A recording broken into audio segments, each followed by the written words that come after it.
संत मत धारा आपकी सेवा में प्रस्तुत।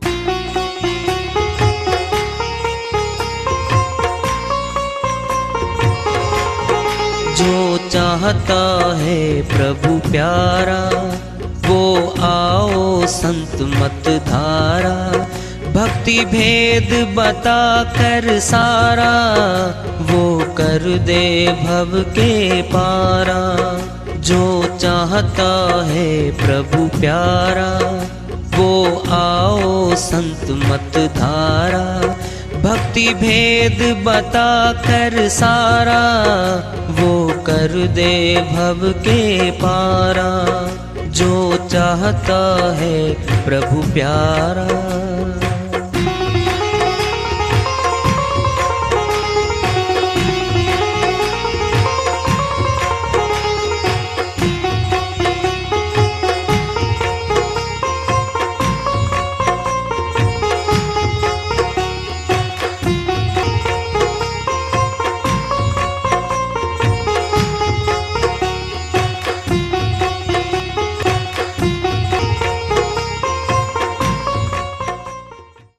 परम पूज्य सदैव स्मरणीय सदगुरु साहिब की जय हो।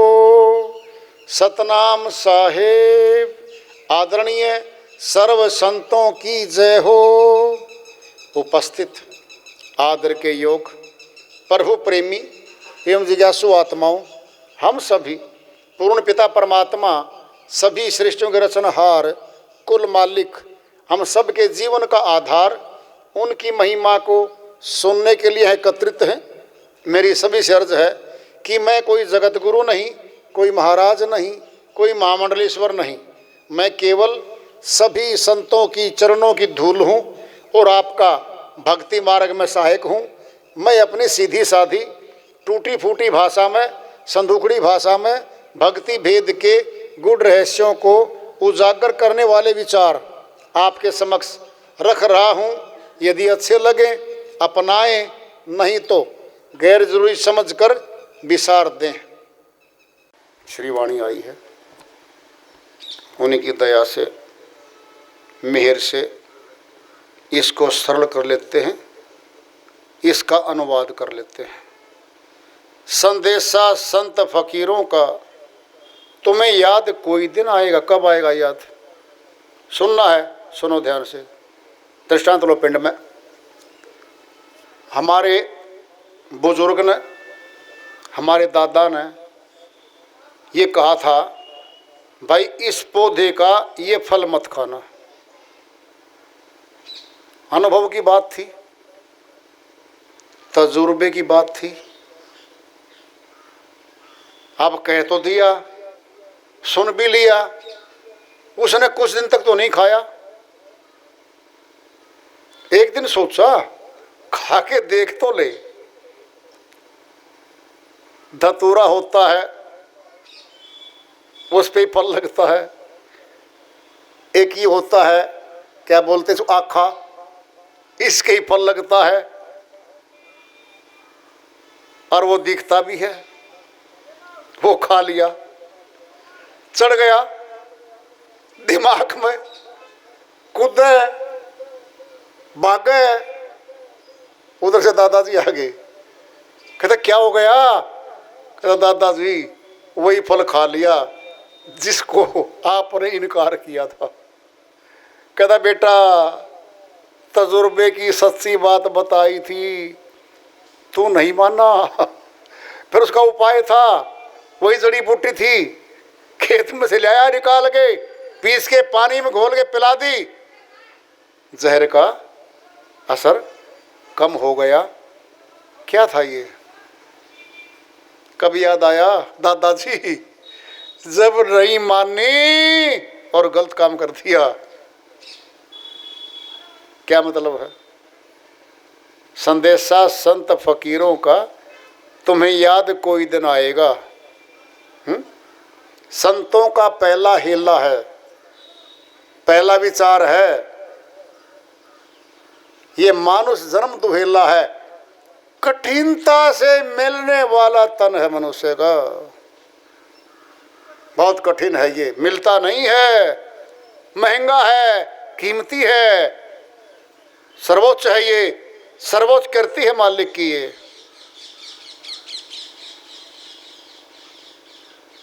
कहते हैं ये ऊंचा तन मिला भाई, क्या करना है? कोठी बनाने की बारी है, जरा जल्दी जल्दी चैन वाले। नहीं कहा संतों ने, नहीं कहा 50 आदमियों का परिवार बना ले, नहीं कहा यह हरि दर्शन की बेला है, नहीं जन्म अकारथ जाएगा।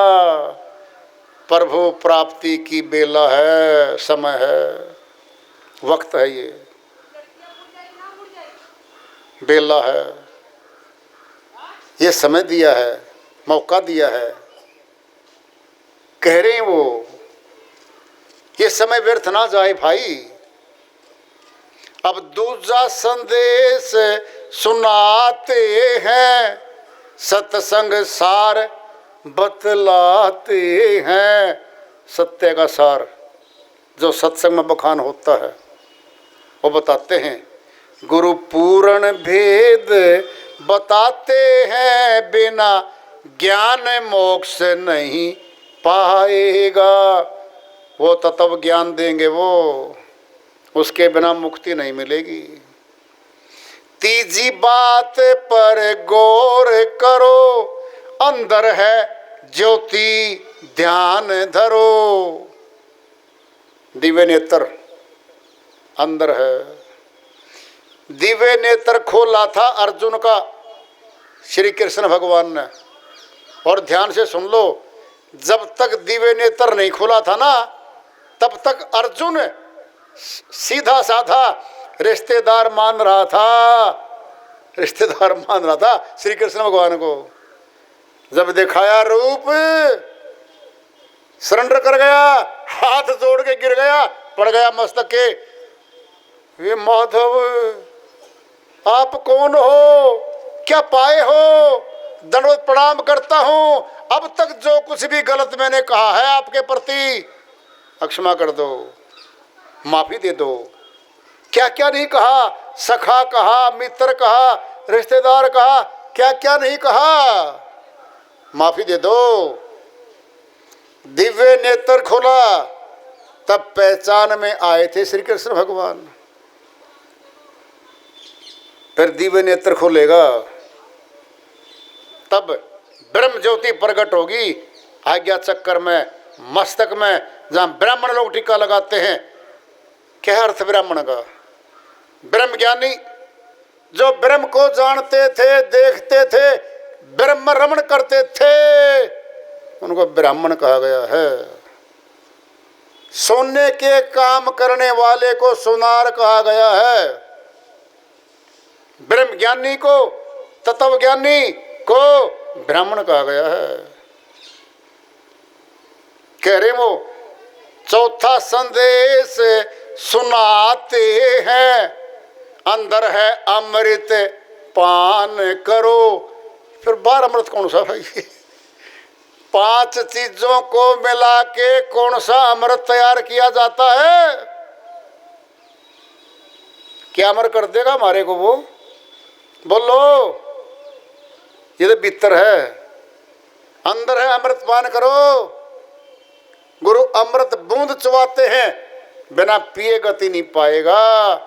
खेचरी मुद्रा है, चाचरी, भूचरी, अगोचरी, उनमुनी, खेचरी, 5 मुद्रा हमारे अंदर हैं। खेचरी मुद्रा के द्वारा योगी लोग, प्राण योगी, अष्टांग योगी अमृत पान करते थे। महीनों महीनों साधनारत रहते थे वो, शक्ति मिलती थी अंदर से। अमृत पान क्रिया है वो। बोलो, सोचो, देखो, सब कुछ अंदर है। अब सुनना है, प्रैक्टिकल सुन लो, ध्यान से सुन लो। जीवन कहाँ से चल रहा है हमारा? अंदर से। मौत कहाँ से आएगी? अंदर से। फिर बाहर क्या है? क्या है बाहर? पेट में दर्द है और वैद्य ने पट्टी बांध दी कस के, पेट के पट्टी जोर की बांध दी, रोगी बोला मर गया, और मर गया, और ज्यादा दर्द हो गया। एक जानकार वैद्य आ गया, कहता भाई क्यों चिल्ला रहा है? बोला जी मेरे पेट में दर्द था। एक आया, कहता मैं वैद्य हूं, पट्टी बांध दी। असली वैद्य बोला पट्टी खोल दो। दवाई निकाली बोतल में से, ढक्कन भर के डाल दी मुख में, पी गया, 2 चम्मच पी गया। 5 मिनट के बाद पेट का दर्द ठीक हो गया। बोलो कब हुआ ठीक? जहां मर्ज थी वहां दवाई गई। क्या है ये पेट पे पट्टी? बोलो ये बाहरी कर्म कांड है। क्या ये? बाहरी कर्म कांड है। पेट का दर्द ठीक नहीं हुआ, बाहरी कर्म कांड करने से आत्मा को तो कुछ नहीं मिला। न आत्मा का डर दूर हुआ, न आत्म दर्शन हुआ, न परमात्म दर्शन हुआ, बाहर का ही हुआ। अगर किसान अपनी उपज को, फसल को खेत में छोड़ के आ जाए और घरवाली को बताए अपने तो 100 मन चावल हो गए, घरवाली पूछेगी कहाँ है? खेत में। हमारे किस काम के भाई वो खेत में? किस काम के वो बताओ तो? अरे घर में ले आता, घर में हम प्रयोग करते। हमारा घर कहाँ है? अंदर है। आत्मा अपने कर्मों की गुलाम बनी हुई है। श्री गीता अध्याय 2 श्लोक 47 में श्री कृष्ण भगवान फरमाते हैं कर्मणेवाधिकारस्ते मां फलेषु कदाचन मां कर्म फल हेतु भूर्मा ते सगोस्तो कर्मणि। हे अर्जुन, तेरा कर्म करने का अधिकार तो है, फल पे अधिकार नहीं है। कर्म करते ही फल का तो हेतु हो ही गया, फल का गुलाम हो गया, भोगना पड़ेगा। कर्म प्रधान विषव रचि राखा, जो जस कर्म कर तस फल चाखा। श्रीमणि गोस्वामी जी महाराज फरमाते श्रीवाणी में, रचना करते सृष्टि की कर्म को प्रधान बना के रख दिया। जो जैसे कर्म करेगा वैसे फल पाएगा।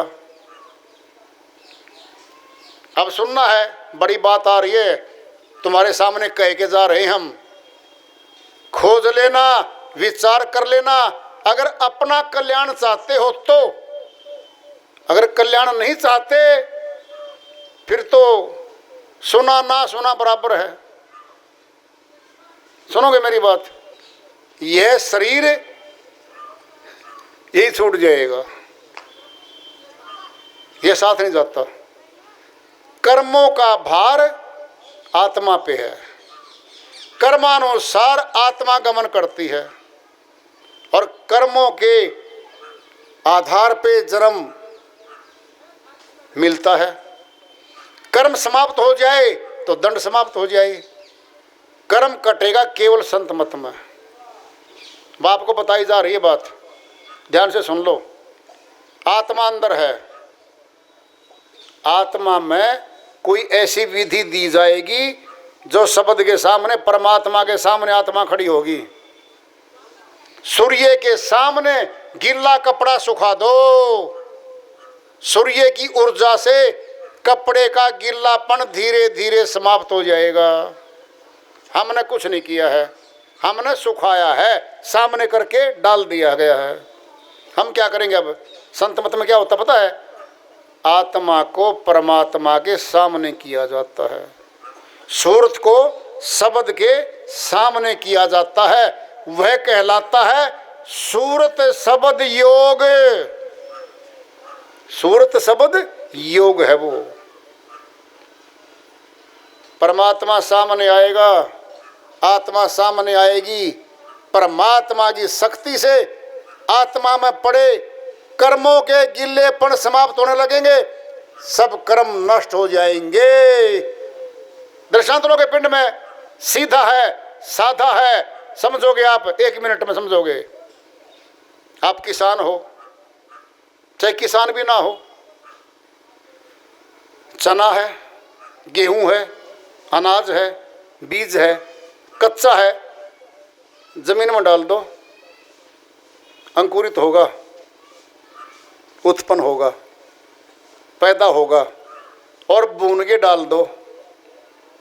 चने को भून दो, गेहूं को भून दो और डाल दो, बोलो क्या अंकुरित होगा, क्या पैदा होगा? बोलो। बोल भी नहीं निकलता बहुतों का, तो क्या करें बताओ भाई।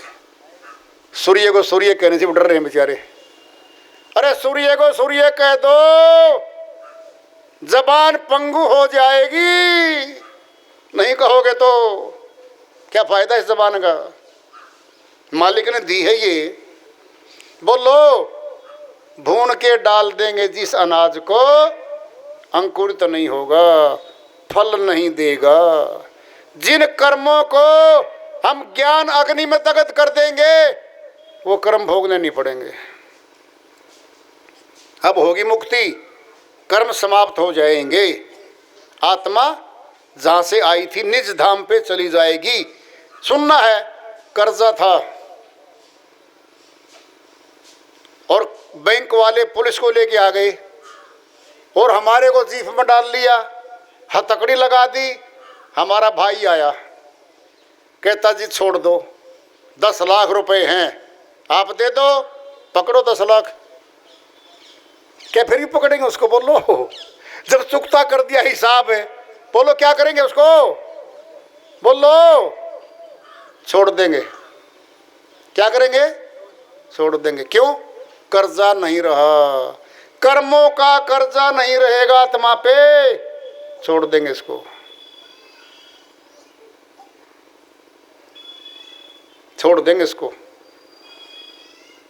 कर्तव्य तो सबने किए, जैसा जिसको भेद, कर्म खेद छूटे नहीं, सुर बिन सुर शब्द उमेद। तुलसी साहिब तुलसीदास जी बन के आए थे पहले, या यूं कह लो तुलसीदास जी तुलसी साहिब आए बाद में बन के। घट रामायण इन्होंने लिखी थी। गहरा भेद है, ये संत मत की बातें हैं, आपकी समझ में नहीं आएंगी, फिर भी सुन लो।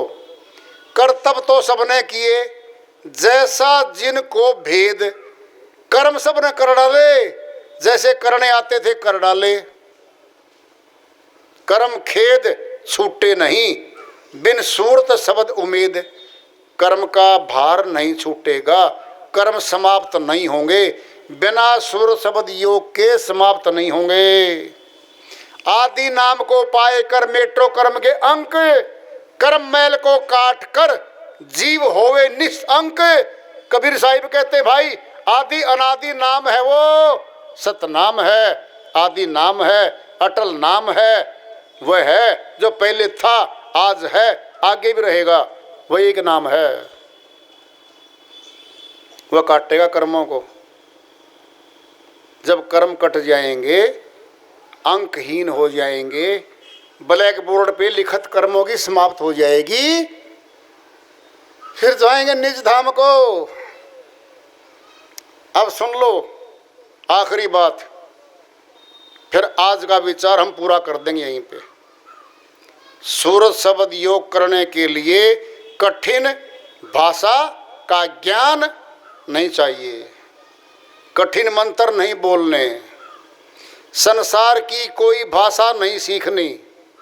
जैसे भोजन करते हैं हम, अनपढ़ भी और शिक्षित भी, पानी पीते हैं शिक्षित भी और अशिक्षित भी,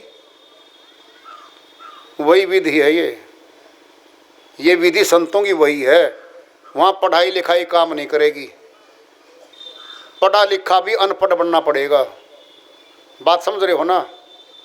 शिक्षित तो है, फिर इस मुख से भोजन खाएगा जिस मुख से अनपढ़ खाता है। बोलो बोलो। एमएससी बीएड है, पीएचडी है, उसका तो फिर मुख अलग होना चाहिए। अरे अनपढ़ों वाले मुख से खा रहा है, अनपढ़ भी इसी मुख से पानी पी रहे हैं, पढ़ा लिखा भी। फिर क्यों नहीं सोचते उस बात को कि परमात्मा भी ऐसे ही मिलेगा। आसान है, नाम है सहज योग। सहज योग है संतों का, आसान है। न कोई जाति बीच में, न कोई ऊंच नीच बीच में, न भाषा बीच में, कुछ भी नहीं। सभी प्राणी हो, श्वास से जिंदा हो, फिर उसी श्वास को चलाने वाली शक्ति से मिला जाएगा, तब हमारे काम सफल होंगे। तो भाई दयालु की दया हुई, इस दुर्वासा धाम पे 2 दिन सत्संग करने का समय आप लोगों ने सहयोग करके दिया, शांति से सुना, तुम बधाई के पात्र हो। और भाई हम तो एक बात कहते हैं, देखो सत्य बोला गया है, संतों की श्रीवाणी बोली है। अगर इनके माध्यम से किसी को कष्ट पहुंचा हो मानसिक, सत बोलो गत है, फिर यो शब्द आएगा। इससे पहले शब्द आए, जागो चेतो कल्याण करो अपना। तो भाई हम आज की श्रीवाणी में विराम देते हैं। प्रेम से बोलिए सद्गुरु साहिब की जय हो।